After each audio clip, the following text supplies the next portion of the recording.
എല്ലാവർക്കും പുതിയൊരു വീഡിയോയിലേക്ക് സ്വാഗതം. ഇന്നത്തെ റെസിപ്പി ഒരു മീൻ പീര പറ്റിച്ചതാണ്. നിങ്ങളിങ്ങനെയല്ല ചെയ്യുന്നതെങ്കിൽ ഒരു പ്രാവശ്യമെങ്കിലും ഇതുപോലെ ചെയ്ത് നോക്കൂ. തീർച്ചയായിട്ടും നിങ്ങൾക്കെല്ലാവർക്കും ഇഷ്ടപ്പെടും.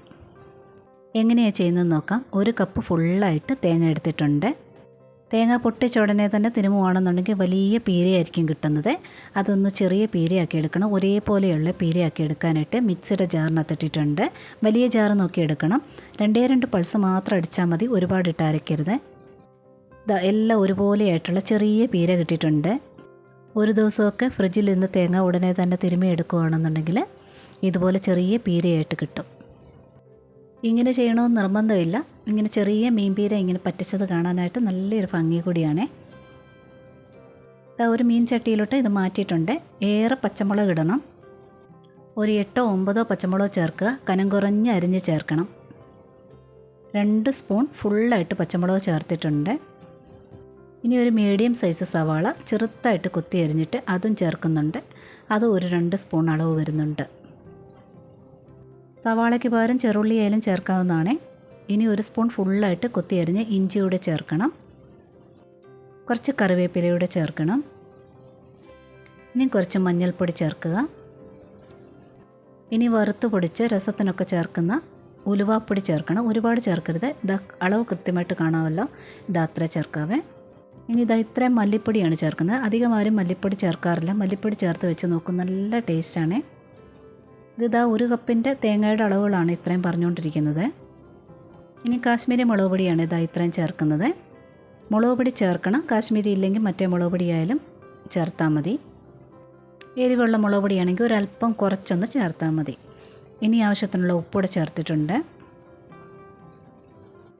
ഇനി 2 ചെറിയ കുടംപുളി ചെറുതായിട്ട് കീറിയതിന് ശേഷം കുറച്ച് നേരം വെള്ളത്തിലിട്ട് വെച്ചിട്ടുണ്ടായിരുന്നു. ഇനി അതോടെ ചേർക്കുകയാണെങ്കിൽ പുളി ചേർക്കുക.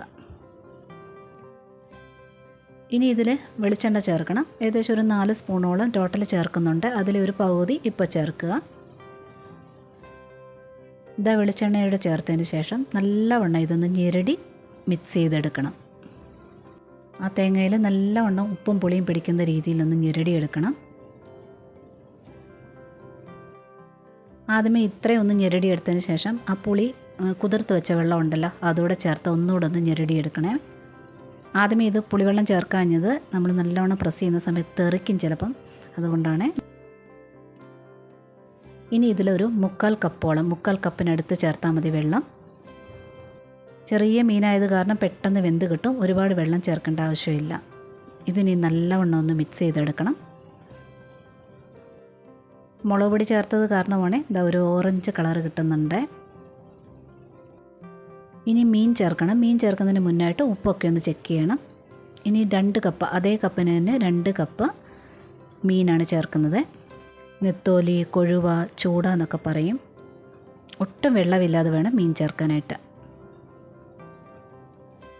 ഞങ്ങളുടെ അവിടെയൊക്കെ ഇതിന് ചൂട എന്നാണ് പേര് പറയുന്നത്. മീൻ ഇട്ടിട്ടുണ്ട്. ഇനി ഇത് നല്ലവണ്ണം ഒന്ന് മിക്സ് ചെയ്തെടുക്കണം. ഇത് പെട്ടെന്ന് വെന്ത് കിട്ടുന്ന മീനാണല്ലോ, അതുകൊണ്ട് ഒരുപാട് വെള്ളത്തിൻ്റെ ആവശ്യമില്ല. ഇത്രയും വെള്ളം മതി. അതുപോലെ തന്നെ തിളയ്ക്കുന്ന സമയത്ത് മീനിൽ നിന്നൊക്കെ വെള്ളം ഇറങ്ങും. അപ്പോൾ ഈ വെള്ളം കറക്റ്റ് പാകത്തിനാണ്. തേങ്ങാപ്പീര കണ്ട ചെറിയ തേങ്ങാപ്പീരയാണ്. നമ്മൾ തീയിലൊക്കെ വെക്കുമ്പോൾ എടുക്കുന്ന തേങ്ങ ഉണ്ടല്ലോ, അത് ഇതുപോലെ മിക്സിയുടെ ജാറിനകത്തിട്ടൊന്ന് 2 പൾസ് അടിച്ചതിന് ശേഷം വറുക്കുകയാണെന്നുണ്ടെങ്കിൽ ഒരേപോലെ തേങ്ങ വറുത്തെടുക്കാനായിട്ട് പറ്റും. ഇതെല്ലാം നല്ലവണ്ണം ഒന്ന് തട്ടിപ്പൊത്തി വെച്ചിട്ടുണ്ട്. ഇനി ഗ്യാസ് വെക്കുകയാണ്. ഫുൾ ഫ്ലെയിമിൽ ആദ്യമേ തന്നെ വെക്കുക. ഒരു 6-7 മിനിറ്റ് നേരത്തേന് ഫുൾ ഫ്ലെയിമിലിരിക്കട്ടെ. ഇതൊന്ന് മൂടി വെച്ച് വേണം വേവിക്കാനായിട്ട്. മൂടി വെച്ചിട്ടുണ്ട്. ഇനി ഇതൊന്ന് തിളയ്ക്കാനായിട്ട് തുടങ്ങിയിട്ടുണ്ട്. ഇതൊന്ന് തുറന്ന് നോക്കുവാണ്. വീണ്ടും ഞാൻ അടച്ചിട്ടുണ്ട്. ഇടയ്ക്കൊന്ന് തുറന്ന് നോക്കണം. നല്ലവണ്ണം വന്ന് മീനിൻ്റെ വെള്ളമെല്ലാം ഇതുപോലെ ഇറങ്ങി വരണം. ഇത്രയും വന്നു, മീനിൻ്റെ വെള്ളം വന്നിട്ടുണ്ട്.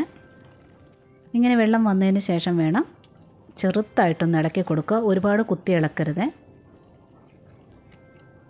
ഇനി അല്പം തീ കുറച്ച് കൊടുക്കുക. ഒരുപാട് അങ്ങ് സിമ്മിലാക്കേണ്ട. ഒരു മീഡിയം ഫ്ലെയിമിലിട്ടിട്ട് വീണ്ടും അടച്ചിട്ടിട്ട് ബാക്കിയോടെ ഒന്ന് വെള്ളം വറ്റട്ടെ.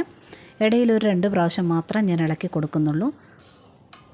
പുളി അതുപോലെ തന്നെ ചെറുതായിട്ട് തന്നെ കീറിയിടാനായിട്ട് നോക്കണം. അപ്പോൾ എല്ലാ ഭാഗത്തും ഒരുപോലെ പുളി പിടിക്കുകയും ചെയ്യും. ഇത് മീനൊക്കെ നല്ലോണം വെന്തിട്ടുമുണ്ട്. കുറച്ച് വെള്ളം അടിയിൽ നിൽക്കുന്നുണ്ട്, അത് കാണാൻ പറ്റുന്നുണ്ടല്ലോ. ഇങ്ങനെ ശകലം വെള്ളം നിൽക്കുമ്പോൾ വേണം ഗ്യാസ് ഓഫ് ചെയ്യാനായിട്ട്. ഗ്യാസ് ഓഫ് ചെയ്യുന്നതിന് തൊട്ട് മുന്നായിട്ട് ഞാൻ എന്താ 1 സ്പൂൺ പച്ച വെളിച്ചെണ്ണയോടെ ഒഴിക്കുകയാണ്.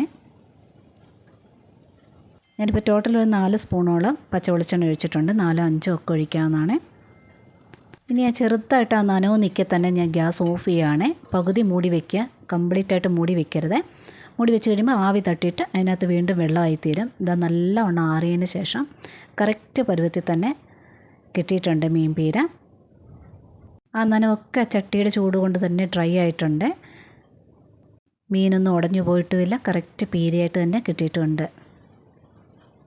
നല്ല ടേസ്റ്റുള്ള മീൻ പീര റെസിപ്പിയാണ്. ട്രൈ ചെയ്ത് നോക്കുക. ഇഷ്ടപ്പെട്ടിട്ടുണ്ടെങ്കിൽ കൂട്ടുകാർക്കൊക്കെ ഷെയർ ചെയ്ത് കൊടുക്കുക. ലൈക്കും കമൻറ്റും സബ്സ്ക്രൈബും ഒക്കെ തന്ന് സപ്പോർട്ട് ചെയ്യാൻ കൂടി മറന്നു പോകല്ലേ. നോട്ടിഫിക്കേഷൻ ബെൽ ബട്ടണിൽ ഓൾ ഓപ്ഷൻ ഒന്ന് എനേബിൾ ആക്കിയിടാനും മറക്കല്ലേ. ഒരുപാട് സ്നേഹത്തോടെ താങ്ക്സ് ഫോർ വാച്ചിങ്.